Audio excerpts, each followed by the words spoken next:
Good evening, and welcome to Venice Island from a Distance. Venice Island is a community-based performing arts center that believes in the power of arts and entertainment as a way of bringing people together and fostering community. As such, we have an important responsibility to amplify the work of marginalized voices in our community and to advance the conversation surrounding race and the arts, a conversation which has reached a fever pitch in light of recent civil unrest. Due to the COVID-19 pandemic, we are unable to have their voices live on our stage. So, instead, every Monday night through the end of August, we will be posting informal interviews with artists and collaborators in our city who have much to say about the role of arts and entertainment amidst of the racial, political, health, and financial crises that we experience. My name is Noah Herman, and I'm the Community Partnership and Arts Curator here at Venice Island. And our guest today is the Executive Director of Yes and Collaborative Arts, a theater education organization whose mission is to equip children and young people with the tools to be better learners, to believe in themselves, and to realize their dreams through the work of creating collaboratively with peers and professional artists. Last week, I sat down with Chris Herrman to discuss Yes and their efforts in fostering collaboration amongst the diverse student voices within their program. Here is that interview. Chris Herrman, welcome to our Zoom show. Yes, thank you for having me. Thank you, Chris, for being here and taking the time. I just gave a little intro into what Yes and is, but given your history with the organization, you can probably go further. For those who don't know, Chris, tell us a little bit about Yes and Collaborative Arts. Yeah, so at Yes and Collaborative Arts, we focus on youth empowerment using the arts. So what that means is that our organization, we seek to create a space for young people from a diverse criteria of backgrounds and experiences to learn from and about each other and themselves using the collaborative arts. So we do this through different programs for kids in K through 12th grade, where we bring in professional artists to teach them skills in the arts and also to foster the skills of collaboration. We want to help young people become comfortable in who they are, to find and create their story, and then have that story validated by their peers and adults. And we do this through summer camp programs, an original musical theater program, and then a year-round high school performing arts company called Shadow Company. So you mentioned your summer program. Obviously, due to the pandemic, which I don't know if you've heard, we're in a pandemic, you've had to call an audible this year.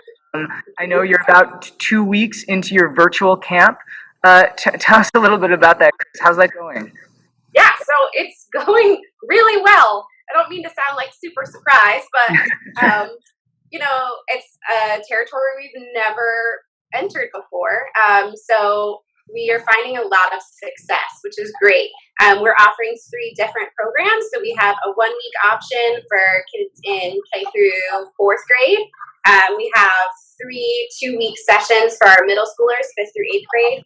And then we are just wrapping up our 2-week workshop with our high school students before they move into production mode for a show that they're creating. We're finding that kids are having a blast. We thought we would struggle with kids finding ways to connect to the stories we were creating, but they are taking it and running with it, and they are just so full in. The fact that middle schoolers keep showing up every day in our book is a win, because they have that ability to turn off the screen and go away if they want to. Right. So we're just finding a lot of success. How do they show up, Chris? Is it via Zoom? Yep. So we do via Zoom. Every kid received an art box, so it has all the different art supplies that our visual arts teacher is going to be using.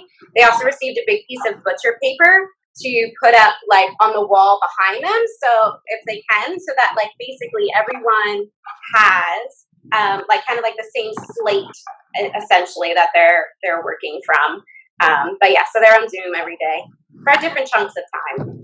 And you mentioned a devised piece that your older students are working on, which is something that Yes and does quite a bit. So again, for folks who don't know, Yes and doesn't do previously produced scripted work, I believe. Almost everything you do, if not everything, is devised by voices in your program. Am I correct? Yep. Exactly. How's that piece going? Is there a structure for it yet? Yeah, so typically with our high schoolers, they at this point are gearing up to produce a work in the Fringe Festival. And since there is a lot of like unknowns with Fringe, we just went ahead and, oh, sorry. Hey, no, we got to see your kid for a second. Yeah. So we decided with the unknowns when we needed to make a decision that we would kind of do our own piece on our own, not connected to Fringe this year. So what they're doing is they're actually doing a virtual piece. And for them, they're really looking, I mean, always, they're looking at what their life is like in the current moment, what it means to be a teenager in this moment. And so a lot of times, what are the issues that are affecting them? So like this time they're focusing on like all the anxiety they have over the unknowns of the future and like the overwhelm of information, the loneliness, the isolation and quarantine, mourning the loss of major milestones in their life. Sure. While at the same time dealing with like, how am I going to do on the SATs? How, like, who do I like? You know, all those like normal teenager things. So yeah, so they're basically working on a week-long performance piece. It's going to happen August 24th to the 28th, and every night it will premiere, I believe, at 7 p.m. And every night will be a different section of their piece. So it could be, you know, we're talking about a Zoom piece, movement piece about isolation. We're talking about harnessing social media a little bit and creating some different rants that kids will do about like being locked in the house with their parent endlessly. You know, one of their big questions is how are they moving towards adulthood, and how are they able to like change the world essentially while they're stuck in their house with their families? What does that mean for them? So that's been really interesting for that. Like that conversation has been interesting. Yeah, I'm fascinated by what you brought up, the question of how do we find normality? Like these kids should be studying for the SATs, and they should be, you know, getting ready for prom, and they should be thinking about, you know, college prep, and instead they're thinking about quarantine and wearing masks, and Yeah. I mean, not to mention the core of kind of what we want to talk about in this series, which is the role of art and storytelling amidst the unprecedented or perhaps too precedented racial unrest that we're seeing right now. How do we connect you know through this is a fascinating question. I imagine your students are dealing with quite prominently. Yeah, totally. And this group of students that you're referring to, is this your shadow box, or is that the King group, or shadow box? Shadow Company. Shadow Company. So yeah, so that's kids in 9th through 12th grade that are part of this company. So. And is the Shadow Company the same campers who are doing the devised piece, or different? Yep. This is the Shadow Company. How does one become a member of Yes And's Shadow Company? I'm curious. Yeah, so a lot of our kids end up moving up through our program. So a lot of kids have moved from 8th grade, they're going into 9th grade, and they've joined us. But we also, I mean, the program is open to anyone. And so we also like ask our kids to recruit their peers to come join. And so it's super simple. There's no rules. There's no audition. It's like, we'll take whoever. And so it's just a matter of contacting us and wanting to get involved. And that's so refreshing in the theater, which can become so competitive, that this is so very inclusive in that way. Yeah. And that probably, I would imagine, tell me if I'm wrong, increases the complexity and the diversity of the voices that you have in your company. Exactly. Yeah. And it is very, I mean, for us, that program is student led. So there tends to be a core group of students who like are, you know, the leadership of the group. And so they're the ones who are deciding those recruiting strategies, who are marketing the group, who are working on, okay, what are the ideas that we're going to bring up for creating our new work. It's, yes, we have adults overseeing it and helping where needed, but we really lean into their voices and lean into what matters to them and what they feel the company needs to be at the moment. That's amazing, Chris, and so empowering for your students. So empowering. It kind of leads me right into what's at the core of what Venice Island's really interested in exploring right now. I'd like to quote an email that you and your team at Yes and Collaborative Arts sent to your listserv recently, in which you asked the question, quote, "What remains true and will always be true about our organization?" And the three conclusions that Yes and offered were: A, that we continue to foster a safe community where kids can create, imagine, and learn together. B, we know that experiencing art and meaningful relationships can lead to joy, peace, comfort, transformation, and hope. And C, that collaborative experiences with someone different from yourself leads to empathy, compassion, understanding, and change. And that third part is the piece that really struck me, given our current times. This idea of collaboration and community and connection amongst people different from ourselves. In another email that Yes and wrote to families, you wrote, quote, "Our connection is our strength," which I think is beautiful. So my question after all that is, how have you found that your mission to offer a safe space for young people through this artistic connection and this collaboration with others, how have you found that particularly important and particularly challenging during these times, especially having to do with the systematic racism and violence that is at the heart of everything these kids are experiencing in the current movement? Yeah, so I would say for us, dealing with the larger issues of society, dealing with race, with our students, and the work that we do has been there from day one. So it's not new to us. It has always been something at the heart of what we push for always. And we recognize that the way that we're going to create change for the future is to foster relationships with each other. We see every day how there is such a divide because people don't understand how to sit and listen with someone, how to take what someone says and learn from it. How we can change our opinions if we actually take the time to listen to someone and say, "Oh, okay, that makes sense. I can have a change of opinions." And so, we've been having these conversations, especially with our teenagers, for a very, very long time. If you were to go back and look at the list of shows that we've done, they do not shy away from talking about topics of race, topics of gender, and inclusion and immigration. And for us, allowing teenagers to just talk about this openly and to make a statement about what they feel is for us so important because a lot of times they don't have that ability. We tend to shut teenagers down and just say, you don't know anything, you're not living this, and so creating that space for them where we're yes, say what you want to say, tell us how you feel, have an opinion. For me, that gives me a lot of hope that they're having these conversations so that hopefully in 10 years, when they're in their mid to late 20s, they will say, I have this foundation and I understand how to listen to someone well, and how to have a conversation well, that will be able to catapult change for us as they are growing.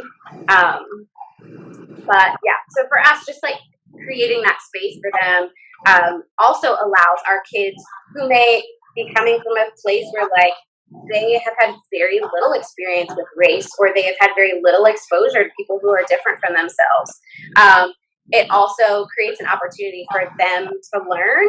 And if we've created that space where that's okay, where someone can come in having very little knowledge and can learn something and feel safe in that space to be vulnerable about how little they do know, or that their opinion is different, affects their learning and their growth. And it seems like not only the structure that Yes and has created, not only is your team of adults and professionals listening to teenagers and placing value in what they have to say, you're teaching teenagers to listen to each other and communicate and collaborate with each other. So important. And as you've talked about, what you've talked about less, and I'm super interested in it, we're also teaching the audience how to listen to what the teenagers are having to say, just by the nature of being an audience and coming to see play or these shows. I'm curious. Years, how has family response been? Parent response been? Has there been any pushback that you can think of regarding the complexity and the sensitivity of the issues that these plays deal with? How do the families respond? Mm-hmm. So we always we do our 2-week workshop with our kids, and we generally by the end of it have a really good structure. And then we always make sure we call a parent meeting because we want to sit there and say, like, this is what your kids are talking about. This is what they care about. This is what they care about. And also to say, like last year we had a piece on mental health. And so to say to our parents, like, hey, just a heads up, like, this is how they're feeling about mental health. And, maybe these are conversations you need to be having with your kids if you're not already. Because we want to be supportive of our parents and like let them into this world. Because so many times teenagers, they don't always go to their parents with certain things. And this is the time in their life where like it's known that they do seek out other forms of validation and that could be their peers. But if you have other adults in their life that you trust, that's also always really good. But we want to give them a glimpse and just say, like, when your teens are being vulnerable with us about things, like, this is what they care about. And so we always want to keep that communication open with our parents. And so we do have a parent meeting so that they don't show up and are like, whoa, what are you, what? So, I mean, a lot of our parents, I feel like because a lot of kids have grown up with us, they have seen the trajectory. And so it's not like, oh my gosh. They know who we're about and what we're doing. And so a lot of them are just like, yay, like, thank you for talking about these topics with my kids. And you're preparing the parent. You're preparing parents for the conversations. If they haven't had these conversations yet, if a student is uncomfortable bringing something up with their parent, well, come see this show, and then we have a common vocabulary. You've seen me now, and talk about it. Yeah, very much so. I mean, also the kids, it's funny. They're teenagers. They love the wow factor. So like they're going to take something to the extreme a lot of times, which is great. I'm like, yeah, do it. Like take it to that extreme. So for them, when any audience member leaves and it's just like, oh my gosh, I can't believe those were teenagers on stage talking about this thing. To them, they're like, yeah, like we did our job. And talk about who curates these conversations. There's an artistic director involved, correct? Yes, yep, artistic director, and then the shadow company director, and any other staff that we bring along to do the work with the kids as well. Great. So you have a number of not only student voices in the room, but professional voices in the room as well, moderating. Yeah. So, yeah, exactly. How have you found this year, Chris, if you have, to be different? Are the obviously the kids have been having these kinds of conversations internally and as a part of their work with Yes and for a long time. Like you've said, the company, the students have never shied away from race, have never shied away from the uncomfortable issues of the day. But this year feels different, right? The movement we're in right now, the important work of Black Lives Matter, everything that we're seeing about police brutality and systematic racism, which has always been there, but it's boiling to the surface right now. That affects the conversation so far as you can tell? Yeah, I mean, I think on one hand, because it has come into such like mainstream conversation that there is not, for a bunch of our kids, there's not as much of a learning curve because they're hearing about it constantly.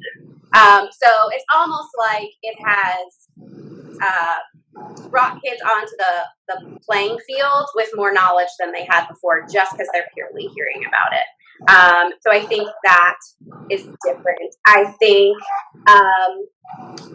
it also, I mean, I will say as an organization, like, it has, like, we know that we as an organization still have a lot of work to do around, like, diversity, equity, and inclusion.